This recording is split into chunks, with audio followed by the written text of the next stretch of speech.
All right. All right, we're good. All right, welcome to the Stretch Zero Fantasy Basketball Podcast. I am your host, Russell Peddle, and of course, I'm here with my co-host, my buddy Brian Mears. How are you, Brian? Doing pretty good. Excited to talk some fantasy hoops. Me too, man. Me too. We've got we at Numberfire. We both write for Numberfire, and we've got our draft coming up tomorrow night. So we're in the full swing of the fantasy season over here. You have Yeah, I'm any? just glad that, Go ahead. yeah, I'm glad that we're drafting now. I was knowing my luck, I would have gotten the first pick and taken Durant like 3 days ago if that had happened. The interesting thing now, I think, like with all the Durant news, and I mean, we'll get to that obviously in the next podcast. We'll discuss the format of these in a minute, but I wrote about that today. Like Durant is a number one pick. I still wouldn't fault someone for doing that if they're in a head-to-head league. Like rotisserie, yeah, okay, it's a bit hard to stomach 2 months without your big guy, but uh, if you can kind of like keep the ship afloat for a few weeks, a few matchups, and then you get Kevin Durant falling into your lap, especially if he falls to you at like 4 or 5. I still think you take him.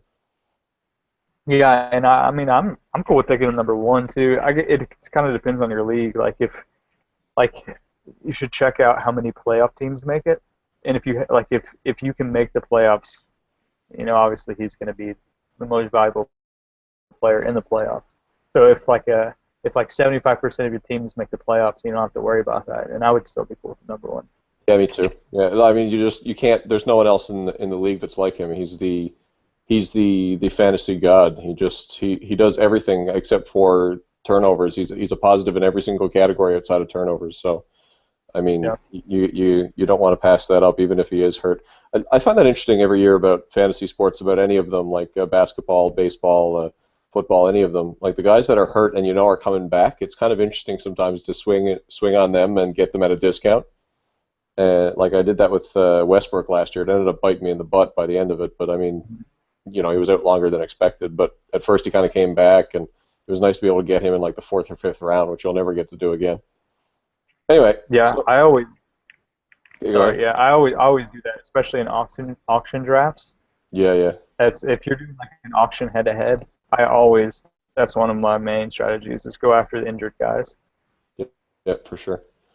All right, so on the Stretch Zero Fantasy podcasts, what we're hoping to do here is we're hoping to do three in pretty close succession, so that like before most drafts, I know we're doing ours tomorrow, but a lot of drafts are going to happen like the weekend before the regular season in 2 weeks. So um, we'll try to get them out before then, but we're going to do it in three shots, and we've got the positions basically divided into three main groups. And what we'll do is we'll talk about where which tiers we put players in. We'll talk about like 4 or 5 different tiers of players. We'll signal a couple busts and sleepers as people are wont to do, and then call it a wrap and try to do them fairly quickly, so they're good, decent references. So the way that we're dividing up the positions is today we're going to be talking about point guards, because generally, I mean, like the point guard position is where you get like most of your assists from, a lot of your steals, some 3-pointers. It's a very bloated position. There are a lot of really good fantasy players at the position, so I'd like to do it kind of on its own. So anyone who's point guard eligible or point guard shooting guard split will fit into today's category. The next episode we'll look at wing players. It's a very thin. The wings are very thin, so we'll combine everything shooting guard, small forward, and the two together. And then we'll clue it up with in episode 3. We'll look at the bigs. We'll look at the power forwards and the centers. Sound good to you? Yeah, it works for me. All right, cool. So we'll get started today, like I said, with the point guards, or anyone who's point guard or point guard shooting guard eligible. And what I'll do is I've got my main guys kind of broken up into tiers, and then what I'll do is I'll tell you who's in my tier, and you can tell me if you think they belong there, or if you would move them around, or maybe which one you have a preference for out of who's in the tier, stuff like that. We'll see how it goes. Okay. Sound good? Yep. All right, let's get her started. So at the point guard position, anyone who plays point guard and or shooting guard, obviously there's an advantage to having the PG/SG split. There are a lot of those this year. And it's interesting because it gives you some flexibility, right? Like you can play Kobe as your point guard depending on how you're building your team, things like that. So that's an added bonus when multi-position eligibility is always a big bonus. So we'll discuss that. That gives everyone a little bump in my mind when they've got that. So my elite tier, like you're in your first round, you've decided to go point guard in the first round. I think there are three guys that fit that description. And I say that, but I mean everyone thinks that these three are in the first, but one in the last couple of days has become the absolute like surefire in the first round guy that might not have been before. So obviously up top you have Chris Paul, who is just as consistent as they come in terms of fantasy production. He has been in the top 3 fantasy players in 9 category leagues for the past 7 seasons. Top 3 every single year. So for me, he's just my, like, there are a lot of other flashy guys and flashy names, and maybe we're getting a little fatigue on Chris Paul, but I still say he's the top point guard in the league. And then rounding up the tier, I've got, of course, Steph Curry. And now, especially with the news of Kevin Durant, I think Russell Westbrook gets that bump as well. So that's the elite 3. That's pick them in the first round if you want to go for a point guard. If you want to pick either one of those 3, honestly, if you pick one over the other, I don't think I could fault you too much for it. Especially with the Durant news moving Westbrook right up in that. They're very, very close in value, all 3. What are your thoughts? Yeah, I agree. And I think it's also important to realize exactly like what your scoring is in your league. Like I feel like in 9 category leagues, Chris Paul is definitely number 1 for me, just because of his low turnovers, and his assist to turnover ratio is by far best in the league. But if you're playing an 8 cat or something where turnovers aren't going to hurt you, that really brings the value of Steph Curry up, because you can eliminate his high turnovers. Same with Westbrook, who's going to have even more turnovers now that his usage is going to go up with Durant out for the first part of the year. So 9 categories. I think it's definitely Chris Paul number 1 for me. And then I think with this Durant news, I think Westbrook goes up. He looks like he was number 9 in Yahoo's O rank. I think he's top 5, to be honest. With Durant out, I've seen a lot on the internet saying that he's going to lead the league in scoring and all sorts of things, and I think that's probably true. But I think he's going to be kind of do it all. Like I wouldn't be surprised if he's at like 28, 8 and 8, which is LeBron territory, right? That's like LeBron in his prime territory. So I definitely agree with those 3. And Westbrook was kind of a lower first round guy, and I would have no problem with him kind of in the upper first round. The only guy that I could even potentially even possibly put in those 3 would be John Wall. He's kind of like in the I guess he's not close to those. I mean, he's close to those 3. I guess if we were picking straws, I wouldn't put him in that, but he's like the tier and a half. He's like a half tier below them, not a full tier. Yeah, I'm inclined to say that. Although I think what it comes down to, I think if you're in your first round and you're being picked around guys like Kevin Love and LeBron James and Anthony Davis, like I just don't see a case for John Wall over any of those guys. Whereas if you're looking for a point guard in the first round, like CP3, Steph Curry, Russell Westbrook, perfect. Like John Wall, you can wait. Like his ADP, his average draft position, does dictate that you could probably slip him in the second round. Yeah. So for that, go ahead. So let me make a case for him. Okay. So a lot of these guys, Kevin Love, whatever. So if your argument is that, so I'm not talking about ADP, I'm just talking about pure value. Like where I think he'll end up on something. You could argue that Kevin Love and Kyrie, their usage is going to go down, which means that their fantasy value is going to go down. And I could argue with Wall, with Bradley Beal now being out for however long he's going to be out, is going to go even higher. And the fact that assists are one of the kind of the harder categories to get outside of the top guys. I mean, it's him and Chris Paul and a couple other guys. Steph is up there. Ty Rubio. Lawson's up there. But yeah, Rubio. Other than those guys, like you're not going to find a guy who's going to be up around double-digit assists. And I think with Bradley Beal out, I think John Wall could very easily get to double-digit assists. So I could definitely make the case for it. You're right. If it was I was the one picking, I would probably wait. But I wouldn't hate someone for taking him first round.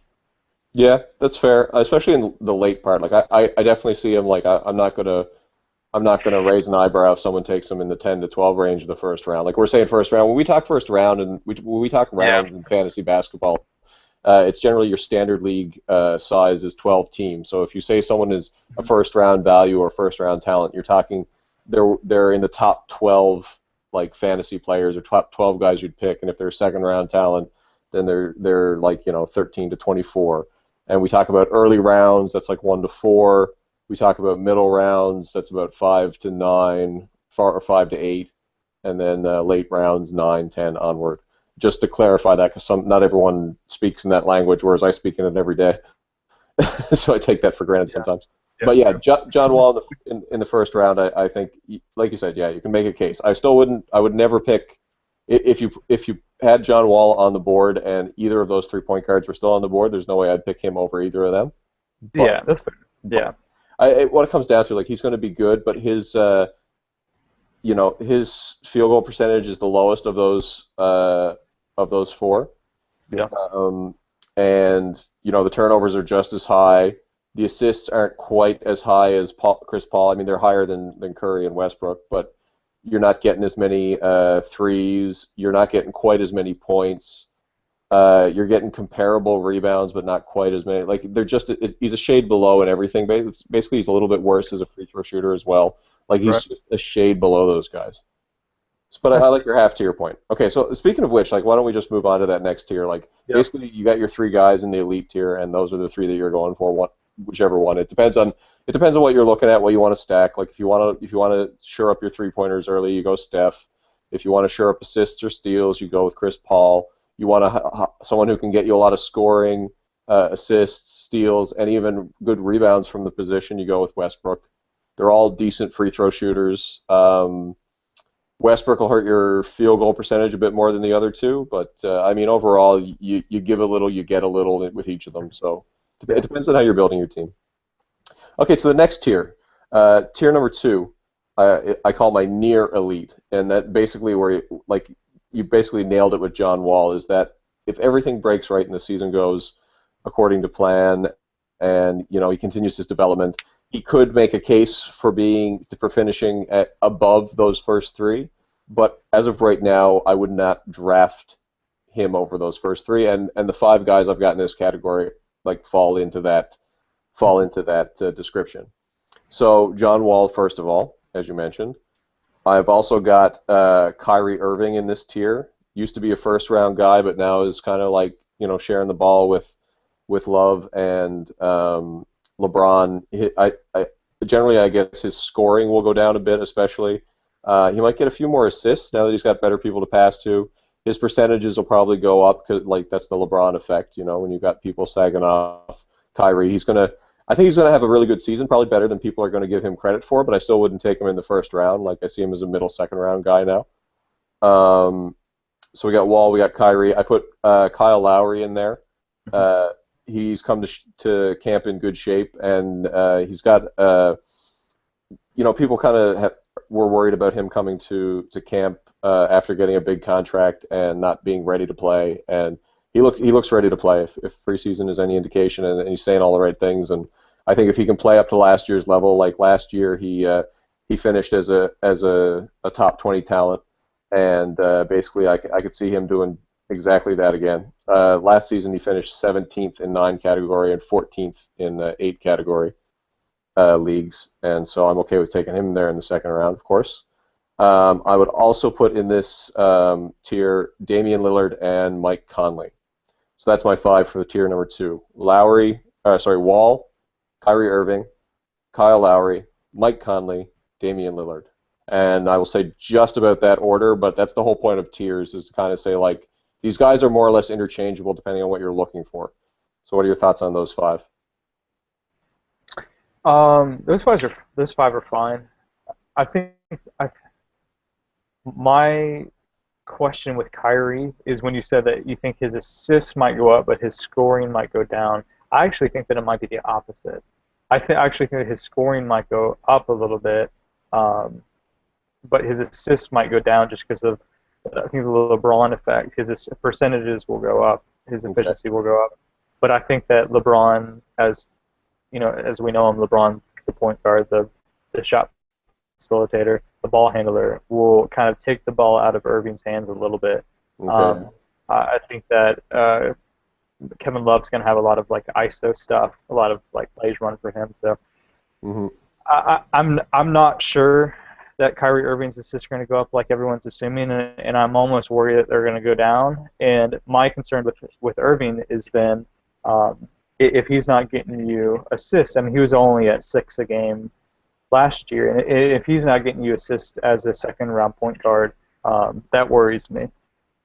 Yeah. Okay. Yeah, I could see that. But I mean, assists are really hard to get if you don't get them early. Like a lot of the high assist guys are in those early rounds, and so you make a good point. Like if you're going to pick a point guard early, that's probably a category that you should look on at stacking in, and he might not be good for that. But honestly, I don't think I'm going to be owning any Kyrie stock anywhere this year. Like just as the unknown of the Cleveland trio and how that's going to shake out, and the kind of risk that he could be the Bosch of the big three. Like when the big three got together in 2010, Bosch's fantasy stock dropped pretty like a fair bit lower. Like he deferred a lot more, and I'm afraid that could end up being Kyrie here. So I basically won't own him. I like him in the second round still, but because I mean some things will go up, some things will go down, like we said. But the turnovers are pretty low for a point guard. The percentages should go up. The scoring or the assists might go up depending on which one of us ends up being right. And he gets decent steals as well. Like he's basically good across the board. He doesn't have any major weaknesses. Like I mean, he doesn't get blocks, but you don't want that from your point guard anyway. And his rebounds are halfway decent. So, but I probably won't own him anywhere. I'd actually probably be more inclined to get someone like Conley to get in like say the third round. Because of steals, yeah. Yeah, because he's so elite in steals. He wasn't really that high up there last year, but he could I always. think that was Gasol and just Tony Allen and him kind of taking. He only played like 32 minutes a game, which is a little bit down. Yeah, that's fair. He was at 33. The two before he was at like 34, 35. In 2011 and 12, he averaged 2.2 steals per game, and he did exactly that again in 2012-13. He actually dropped to 1.5 last year. So you'd think that there'd probably be a little bit of a bounce back there. That's like, we'll see how the season goes and things like that. But I out of the last 3 years, I would hope that he's going to be more up in that range. So yeah, you can get him in the third round. His current O rank is 31, and ESPN's projecting him at 25, and he'll probably finish around the same spot as Kyrie, except Kyrie will cost you a second round pick. So yeah, you could probably pass on Kyrie, get a good big man in the second round or something like that, and wait for Conley in the next round. What are your thoughts on Damian Lillard? I feel like his price tag might be a little high right there in the second round. Maybe, yeah. Like he's getting so hyped up, and he's so good, and people love the late second shots and the attitude, the way that he carries himself, and he's turning into a star, and we all want a piece of that. But I think buying him in the second round, like if anything, I think Conley could end up being a better fantasy guy. Like that's the thing when you're playing fantasy sports, you got to be careful of going after guys that you like or guys that you think are good in real life, and focus on like what they do on a fantasy team and if it's worth it. Because he's another guy that, like Kyrie, is not a big assist guy. Yeah. And he doesn't really get you a lot of steals, whereas a lot of the top tier point guards, like basically everyone, the top 15 point guards in fantasy, all get you like 1.2 to 1.7 steals, some as high as 2. Lillard's like getting you less than 1, which is basically lower than the league average. So he's a bit of a, unless you're punting steals, then he becomes a point guard you should be targeting. But like the shooting percentage is a little low. The assists are a little low. The steals are a little low. The threes and scoring are nice, but I mean, you can get that elsewhere. So I think he's a little expensive right now. He's someone like Kyrie. I don't think I'll own a lot of stock of. Yeah, but that's kind of how all these guys are to me in this tier. Like I just feel like point guard is shaping up to where if I don't get one of those top four guys that we listed, so if I don't get Steph, Paul Westbrook, or John Wall, like I'm waiting several rounds. Like those guys are great. I agree, and they're in the next tier. But I feel like the difference between tier 1 and tier 2 is a lot bigger than the in tier 4, if that makes sense. Like, Yeah. would you rather have Kyrie in round 2, or would you rather have uh, Drew Holiday in round 6 or Monte Ellis in round 7, which is Yeah. kind of like where they're going. Like it's that's kind of a no-brainer for me. Yeah, I agree with you completely. I think that's an excellent point. And yeah, if you whiff on one of the early point guards, it's such a deep position. Like there are 25 good starting point guards in fantasy sports, considering the fact that some of the shooting guards have point guard eligibility. Like you can slot someone into your point guard position. Like think of it, if you're in a 12-team league, everyone can get two decent starting point guards. Like Right. it could play out that way. So um, yeah, I'm not going to spend a lot of money in the second round on guys that, yeah, they have first round upside, but then you've got guys who've got second or third round upside going in the sixth because people are going to get tired. They're going to have their point guards and they're going to start looking for other positions, and you can probably jump on some guys. So we'll get down to them. So there you go. Yeah. That's the near elite tier. Again, that's Lowry, Wall, Conley, Kyrie Irving, and Damian Lillard. The next one I have, it's guys with basically a lot of upside that we once considered first round guys who are just now have kind of an injury tag, or we're not quite sure what to make of them this season, and you'll know what I'm talking about when I list them. Uh, and this is why I put these guys in the middle, because I feel like they could be first round guys if everything breaks right and if they go back to their old form, but they could very well drop down or not play enough games to really make them worth a pick where they're going right now. Those guys are Darren Williams. Obviously, like it was only a few years ago that he was considered a first round pick. Dwayne Wade, obviously, same thing. Uh, Eric Bledsoe didn't have the reputation of being a first round pick, but he's that type of guy that we want to believe is a star with point guard eligibility and has the tools to be a really good one. But we're concerned about his knees. We're concerned about the point guard situation in Phoenix being really, really stacked full. We'll get to that in a minute. Kobe Bryant, an interesting entry on the list because we know him as a shooting guard, potentially a small forward. However, he does have point guard eligibility in Yahoo. That's so So dumb. you could very well slot him in there, so I'm going to include him. And, of course, the elephant in the room when it comes to talking about point guards in fantasy this year, he burned a lot of guys the last 2 years, and that's or girls, whoever's playing fantasy sports. Derrick Rose. So that's my risky Okay. with upside injury tier. Darren Williams, Dwayne Wade, Eric Bledsoe, Kobe Bryant. I know he's a bit of a weird entry, but he does get you decent assists, and he can play. You can slot him into point guard. And Derrick Rose. If you we didn't do this the last two, but actually I'd like to get your opinion. If you had to pick one of those five to put into your point guard spot, you have a pick, and they're all five are on the board, and you have to pick one. Who are you going to pick? Bledsoe pretty easily. Yeah, because I mean he has the probably the best cost and versus upside. Like he could, and Yeah. he's trending in the right direction in terms of like he's young and we're seeing what he can do as opposed to like declining. Like I won't say Derrick Rose is declining but he's just he's so hard to trust at this point. So yeah, Bledsoe, I like that Yeah, pick. and we've seen Bledsoe do it more recently. Like he was injured at the beginning of the year last year, but then he came back and was really good, and he exceeded whatever value his ADP, his current ADP right now. He exceeded it in like the second half of the year. Derrick Rose we haven't seen in 2 years. Kobe Bryant we haven't seen in a couple years. D Wade, I don't want to be guessing about like when he's going to play or kind of depending on your league, if you have to pick before the week goes, like you may only get one out of the 3 games that week. Like Right. Bledsoe, we've seen it at least. Like, yeah, sure, he has the injury risk that these other guys do, but like we've at least seen it more recently, and he's like the younger of the injury risk. I feel like. I guess D Rose is too, but D Rose just hasn't played in like this past decade. I don't feel like.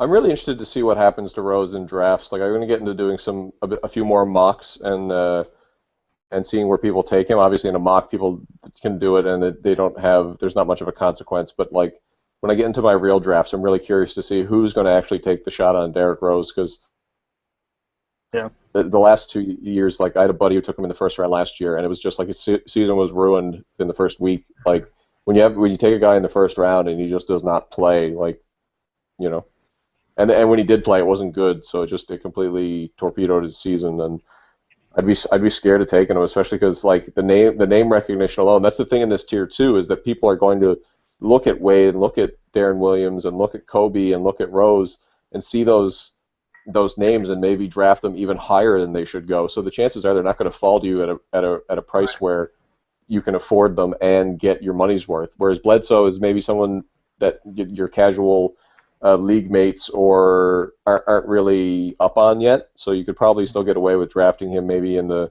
like what's his current ranking I think on Yahoo is let me see 37, and he should be a pretty good bet to return that. So and maybe a little bit more. So yeah, I like him in that tier too. Just because I want to backtrack, because I just want to get your opinion too. The first 2 tiers, I'm guessing in tier number 2 you would have taken Wall out of those 5. You made a strong case for him.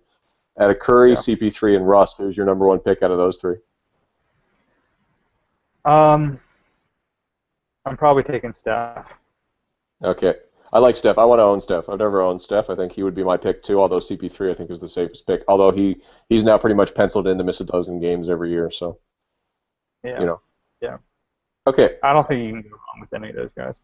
Hey, so let me ask you a question. Okay. So we did not discuss these tiers before, so this is the first time I'm hearing these. Yeah.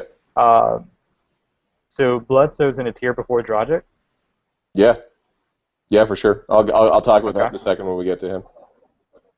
Okay. That's kind of surprises me a little bit. Yeah. I figured it would. So we'll talk about him in a minute.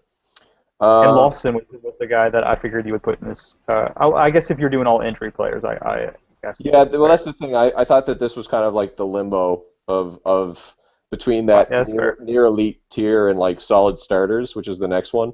I just found like these guys could go either way.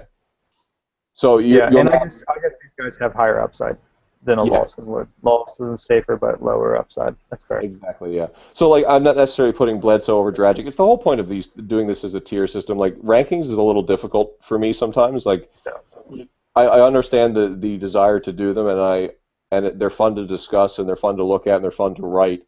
But at the end of the day, no one knows sure enough that Bledsoe is going to outperform Dragic or Dragic's going to outperform Bledsoe. But I know if I can categorize them where I would take them and where I think that they'll land by the end of the season and what they're going to give me and the risks that come with them, I feel like that's a better way to prepare for a draft. So that said, my next tier that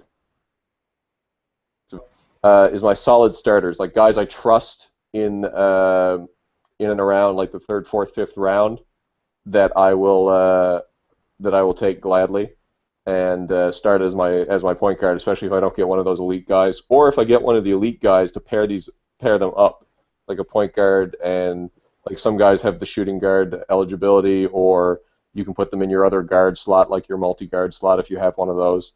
So in this tier, I've got 5 guys. They are as follows: Ty Lawson, Goran Dragic, Ricky Rubio, Kemba Walker, and Drew Holiday.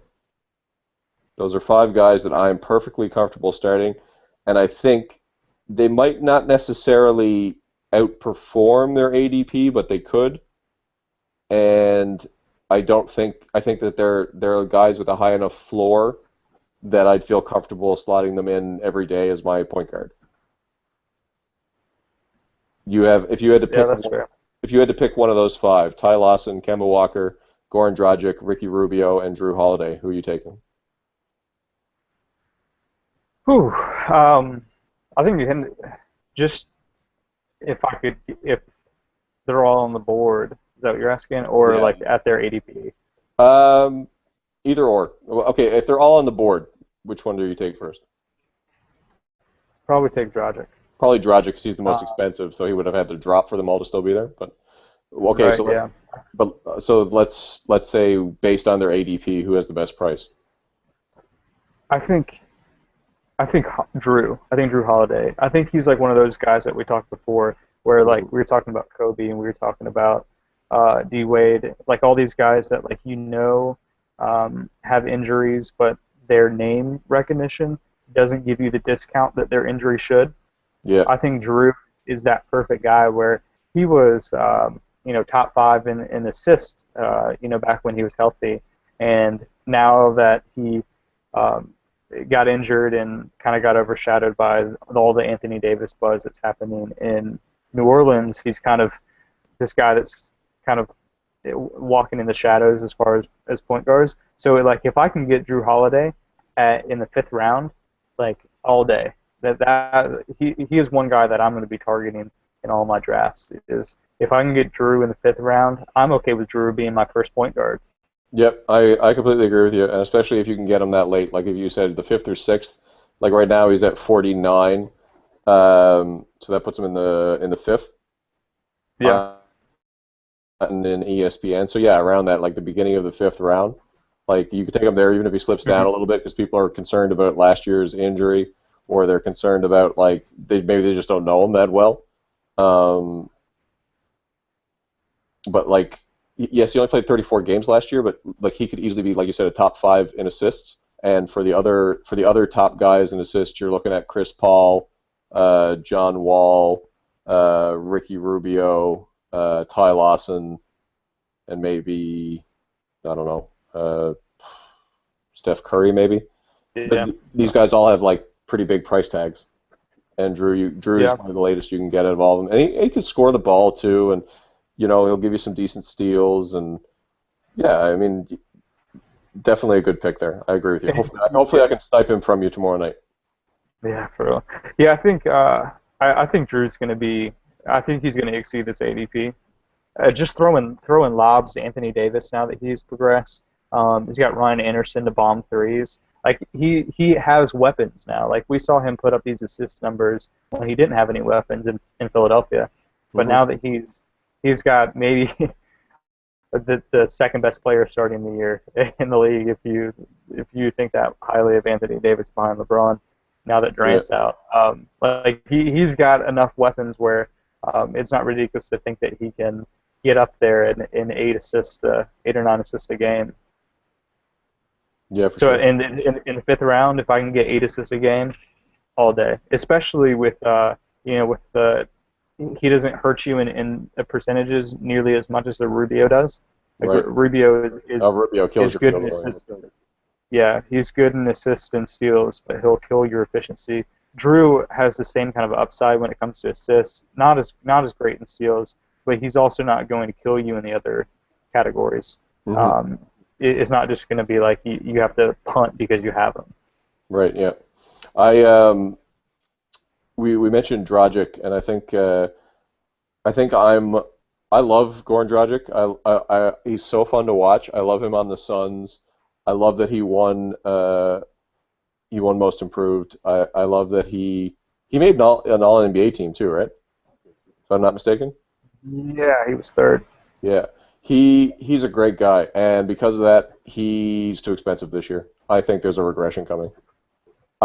He played a lot of last year without Bledsoe, and that like Mhm. he managed to pump up his scoring average into to like 20.3 points per game, and a lot of that was based on the games without Bledsoe. And he's really good, but like he's right now he's 21 is his O rank in Yahoo and 24 on ESPN. And honestly, I think with a little bit lower scoring, his percentages are really good. Of course, like last year, he shot 50% from the floor, and he shot 76% from the line. That 50% from field goal range, though. He was Ridiculous. 44 the year before, 46 the year before that, 43. Like, I feel like that was an outlier. Like, we'll see. Like, but I think defenses are maybe going to adjust, and I think, I love him a lot, and I'm not going to wish any type of failure on him. But I think as a fantasy player, I'm not high on him at his current ADP, and I'm probably not going to get him anywhere. And same goes for Ricky Rubio. Like, for what we talked about, like, he's going to go in the 50 range. Like, he's currently right at 50 in Yahoo, and he's 49 in ESPN. And I'm too bothered by his shortcomings. Like, he's elite, like top level elite in assists and steals, like right up there with Chris Paul. But he's down in everything else, and I feel like I'd be worried about every other category because of him. Like, he doesn't give you many threes, he doesn't give you any points.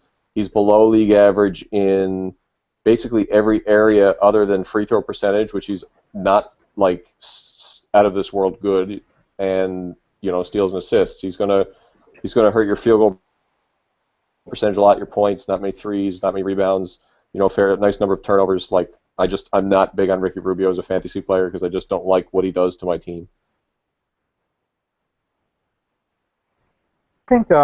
I think you really have to figure out where.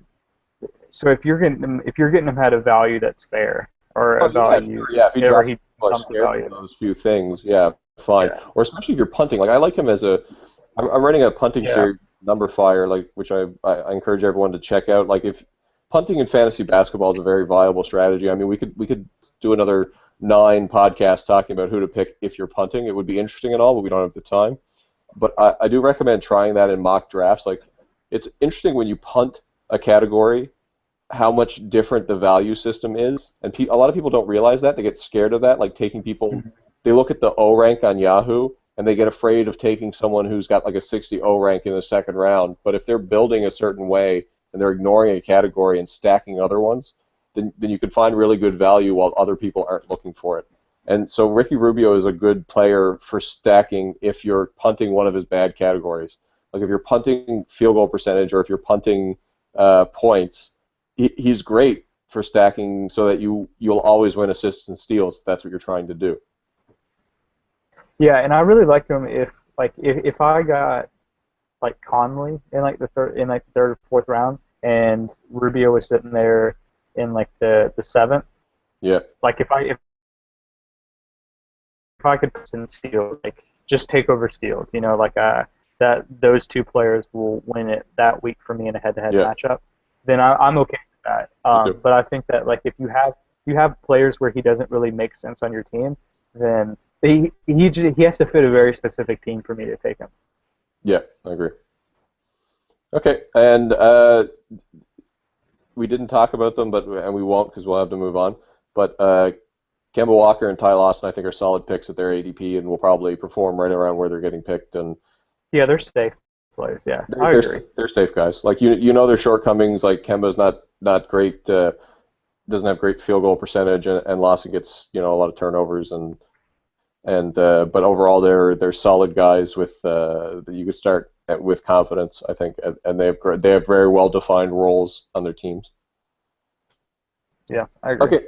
The last tier I'm going to name, because after this tier, I find everything is kind of a crapshoot. Like, you can kind of, you can identify players and things could go really well and they could go not well. But at the end of the day, this is the group that I'm going to call my last ditch starters, meaning that, like, these are my if I haven't gotten a good solid point guard to start yet, or if I'm looking for a second one to go in my guard slot, this is the last kind of group of starting point guards that I'm willing to draft with the intention of starting them every week.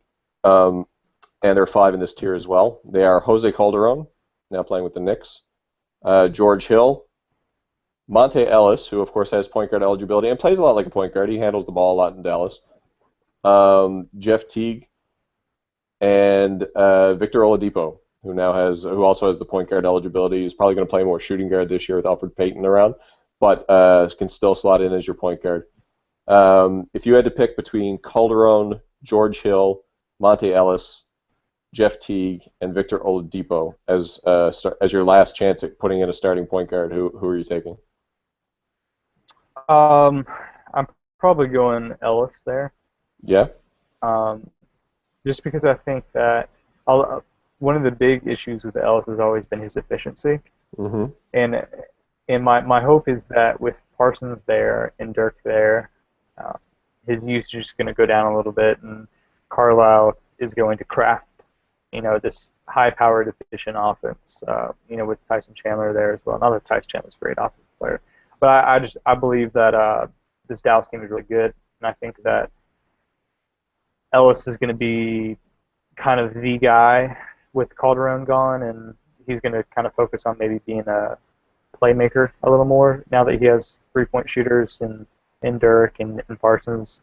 Um, so he maybe has the most upside of those guys, I would think. Yeah, I like that pick. Like, if you look at Monte Ellis too, the thing is, um, we now talk about him as not being a very efficient shooter, and that's one of his drawbacks.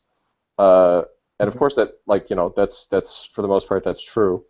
Um, However, like we can't forget the fact that in 2007 and 2008, you know that Monte Ellis played 81 games and shot 53.1% from the floor. Like, and the year before that, That's in crazy. 06, '07, he shot 47.5. Like, and those were good teams. That was the Warriors, the We Believe team. Um, Yeah. was that their slogan that year? We Believe or something like that. Anyway, the year Yeah, I they think knocked so. off the Mavericks and stuff. So, like when he's surrounded by good guys, he can be an efficient player. And like we're basing his low efficiency numbers, like when he played in Milwaukee and when he played in Golden State, like Yeah. they were on pretty mediocre teams. And last year he kind of bumped it up. That 45.1% field goal percentage was his best in 4 years, and so basically the best Yeah. since he left Golden State. So if we consider the fact that he's back at that level, like that's actually pretty good for a starting point guard or shooting guard. Like there aren't a lot that shoot in that range. Like we talk about guys like, um, good guys like that we like in the early rounds, like Kyle Lowry and Damian Lillard, and those are 41 and 42% shooters, right? Like Monte Ellis isn't as bad as we necessarily make him out to be. So I think that Yes, would be a fair. good pick there. My pick there is actually Jose Calderon. I think he's a big sleeper. Like he's going right now. He's 79 on Yahoo and 91 on ESPN. Like he's a solid starting point guard. He's not going to get you like a whole lot of points, but his 3-point shooting is top notch. Like he could be considered one of the better ones in the league, especially like Mhm. he gets such a low number of turnovers at his position while getting a fair number of assists. Now his assists dipped to basically a career low last year, but that was playing alongside Monte Ellis, right? And that was Right. because he took over a lot of the ball handling. Like last year, Calderon averaged 4.7 assists, and in the years before that, it was like 7.1, 8.8, 8.9. So now he's going to New York. He's going to be playing in the triangle, and I Mhm. think those numbers will go up. And I think he's not a good defender. He's not going to get you many defensive stats, but you can pick that up in other places. And he's very efficient. Like he could always give you the 50-90 split in terms of field goal and free throw percentage. So like he really helps you out in the underrated categories. Like he helps your percentages, he helps your turnovers, he gives you some threes, he gives you some really good assists, which as we said, like getting good assists late, like he could be a guy as well that could be up in the 8 range that you can get like even down in the 7th or 8th round. So I Yeah. I But like considering, like we say that his defense is good, so he can't get stats. Like he has the same steals as George Hill, and George Hill is considered like the point guard on the best defense, and in the basketball last year. Yeah, that's a good point. That's a good point. It's still around like league average or a little below, like in terms of like what you can get in your fantasy team, but Yeah, it's not great, but it's not like yeah, it won't kill you. we can't like yeah.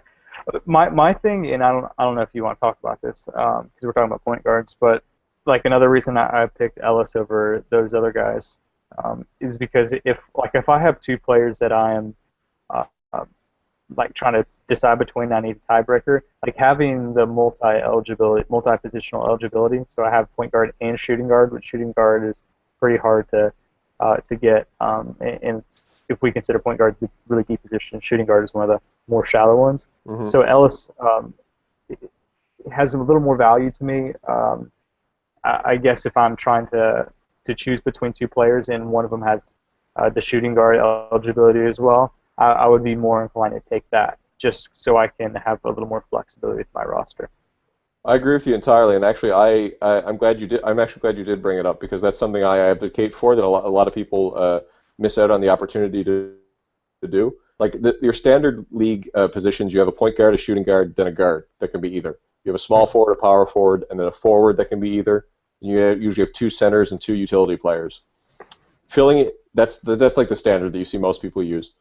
An underrated part of the way that the people with multi-position eligibility works, you could put guys in point guard, shooting guard, and guard position. You could put 3 point guards in there, and generally your point guard is such a deep position, and they give you so much more in terms of like the shooting guards are it's a generally a weak position, but we're inclined to put someone who actually plays shooting guard in there. We're treating it too much like real basketball, when in reality, because you can take a point guard that's also partially a shooting guard, like, for instance, you could take Steph Curry in the first round and then make him your shooting guard and make it point guards later. Yeah, and that's a good point, and that's kind of, I didn't bring it up earlier, but that was one of the big reasons why I said I would take Steph over Chris Paul, is because he has that shooting guard eligibility. I agree completely. Like I said that at the top as well. I think anyone who has the 2 positions gets a bump just because it makes your roster more flexible. And you like stack them. Think like a fantasy player. Don't think like a real coach. We're not real coaches here. Like one thing we are is we're good. We can be good fantasy managers, and really like you get more value in your point guards in this league, in fantasy leagues, especially because people stock up on them or like get set at point guard and then kind of forget about the position, and it's still very deep. Like you can go down to the 25th or the 26th best point guard and you still got someone that's worth starting every week. Whereas if you're getting down to the 25th or 26th best shooting guard, you're getting someone that could very well be replacement level, you know. So yeah, I like Ellis for that reason too, and you could say the same for George Hill, and maybe he'll get a bump because things are getting really thin in Indiana, and he'll have to pick up some of the slack. And he's a good underrated guy anyway. I think like you can get him pretty late, and he'll still help you out in a lot of categories, and in a very understated way. Like he's not a very sexy a fantasy player. Like he won't fill a lot of your categories, but he gets you decent rebounds, assists, threes, not very many points, but some steals. The percentages aren't terrible. The turnovers are pretty good. Like George Hill is he's a real milquetoast like player to put in there, but he gets the job done, and you can get him fairly cheap. So basically, that's it for that. That's it for that tier for me. I think Oladipo could have a real breakout season, and a lot of people are like, I could see him having a real great sophomore year. Like we thought he would be really good last year, and he was kind of middle of the road, and he was kind of buried behind a Flalo.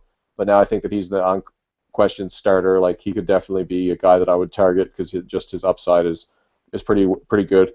And Jeff Teague is someone I'm pretty low on in general. Actually, like I find he's not living up to his current ADP right now. He's gotten a bit too expensive for someone who, you know, his percentages have been on the way down for 3 years in a row now. The turnovers are getting worse. Like he scores the ball and gets some assists, but I don't know. I find there's better. You can get stuff a little better a little later, I'm going to use the transition into the next part, which is basically I'm going to talk about. I'm going to name 3 sleepers and 3 busts, and we'll talk about those.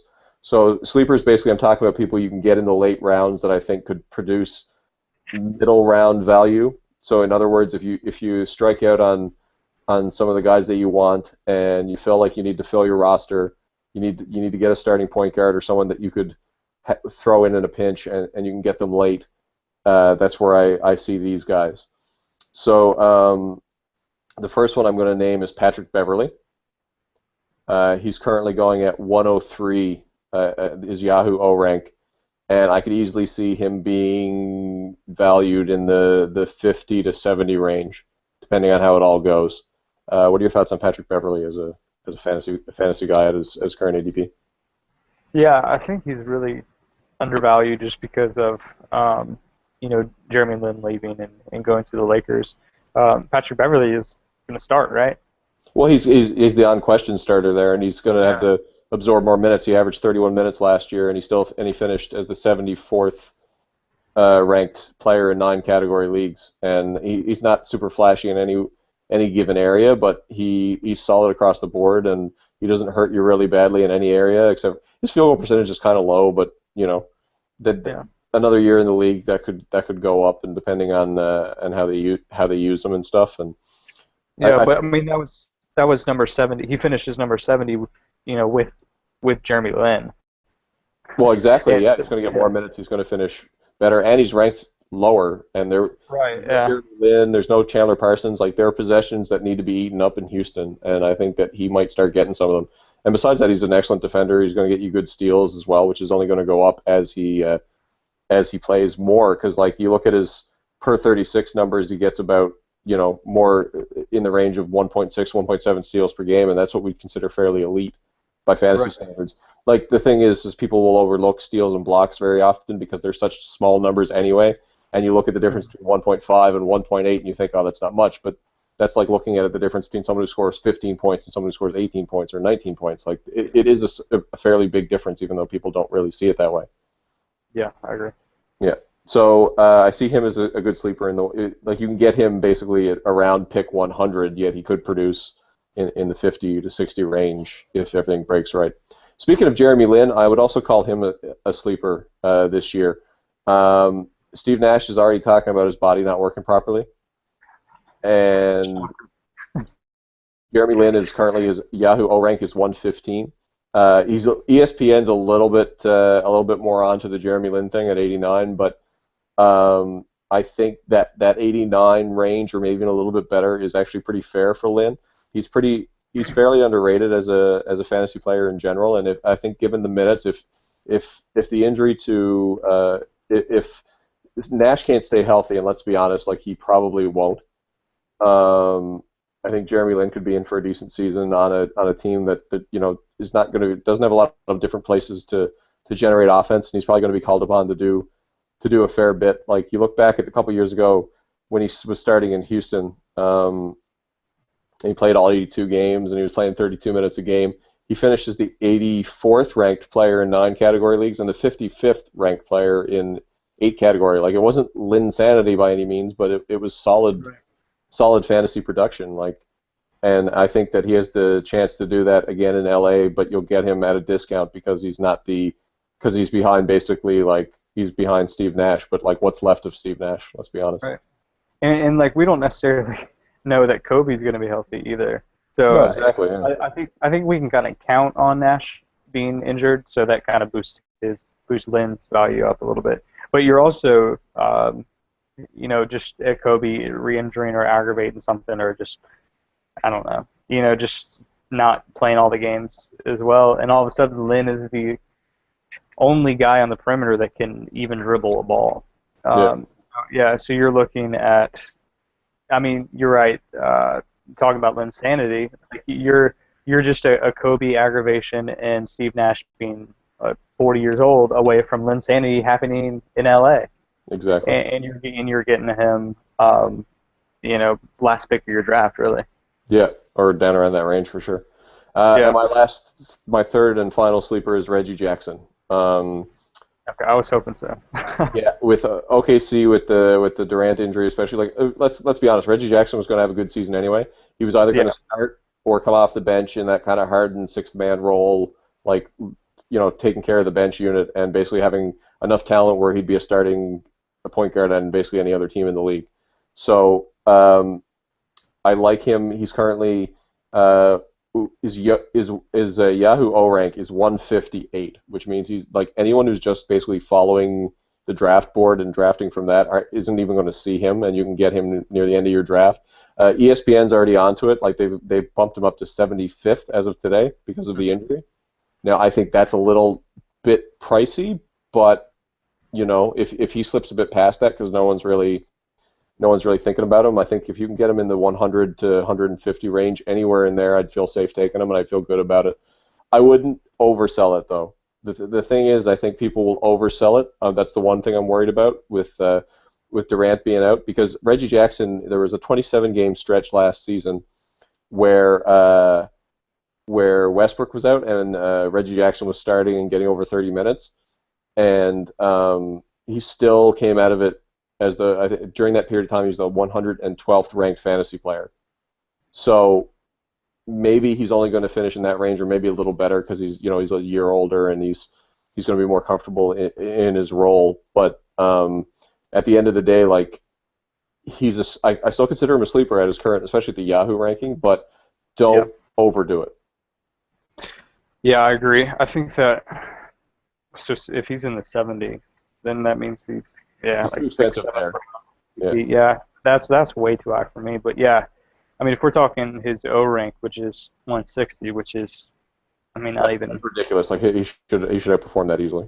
Yeah, I think that's. Even if it weren't for Durant's injury, I think that would be, I'd consider him a sleeper. Like he could very well start for this team, and if not, he's going to be the main bench guy. And like a few years ago, Harden as the bench guy in. I know they're different players and everything like that. They're not the same guy. They don't have the same talent level. But Harden in the bench role for OKC was still a top 20 player. Yeah, I agree. I think he's about 2 rounds undervalued without Durant. And I think he's probably about 4 or 5 rounds undervalued with Durant out. Yeah, for sure. Yeah. Okay, let's keep moving here. I want to get this done. I'm sure that we've gone long again because that's what we do. The first bust I want to talk about, and I could not stress this enough as a guy that I don't want to draft, and I don't want to see other people drafting because I think at his current price it's far too much. And that person is Rajon Rondo. Rajon Rondo is currently at 32, his O rank on Yahoo, and his ESPN rank is 56. I would be surprised if he finishes as a top 100 guy in 9-cat leagues, especially. Now, 8-category leagues where it's a different story. Maybe you're looking at something close to that. Maybe something close to the ESPN one at 56 at least, but 32, putting him as a point guard that's above. Like he would be above. Who's he above here? He's above Bledsoe. He's above Drew. He's above Kemba. Yeah, like I'm not taking Rajon Rondo before all those guys. Again, this is a matter of real life skewing people's opinions and making them forget that this is fantasy sports and not real life. Like there is absolutely no way that I'm taking him over Bledsoe, Holiday, Rubio, Kemba Walker, Jeff Teague, Jose Calderon, George Hill. We're even talking like I think Brandon Jennings. I would kind of go. He's with Van Gundy now. Maybe we'll see what happens. Like, and he's 1 spot ahead of Mike Conley. Yeah, that's wild. That's listen, dumb. guys. I like Rajon Rondo as a player. I really do. I love watching him play. I think he's a fantastic basketball player. I think even in fantasy sports, he's gonna fool you into thinking like because he can get 10 assists a game and he can get 5 rebounds from the point guard position and you can be like and 1.7-ish steals like in the elite level, but then you're looking at a point guard who's going to kill your turnovers. He's going to have basically the worst possible free throw percentage you can have for a point guard. His field goal percentage might be okay, but like he's still a guy that's coming back from a pretty bad ACL injury, and it takes a few years for those guys to get right. He's not going to give you any blocks, not that you want him to, but still. But he gets like practically no three-pointers from the point guard position, and his scoring could be league average or less. Less. Yeah, most likely less. Yeah. Like if you're drafting Rajon Rondo at pick 32, like where his current Yahoo rank is, then you're not listening to this podcast or reading things enough because he's not going to be that guy. He's not going to be. Yeah. If you want to, it's the end of my rant. I'm sorry. Just don't draft Rajon Rondo, guys. Please don't. I agree. All right, bust number 2. Unless you have something you wanted to add to that. No, I mean I don't even think he is even at full health. I don't even think he's worth a 2nd, 3rd round pick, even at full health, even at the best Rajon Rondo. So, and that's if he's missing time and he's playing on a bad team or not interested or there's no upside to me unless I'm getting him in like the 8th round or whatever. He's being okay. So 32 puts him in the 3rd round, right? Yeah. He's never finished with 3rd round value, never once in his career. I don't know. The highest he got was in 2009, 2010. He finishes the 37th ranked player, so at the very beginning of the fourth.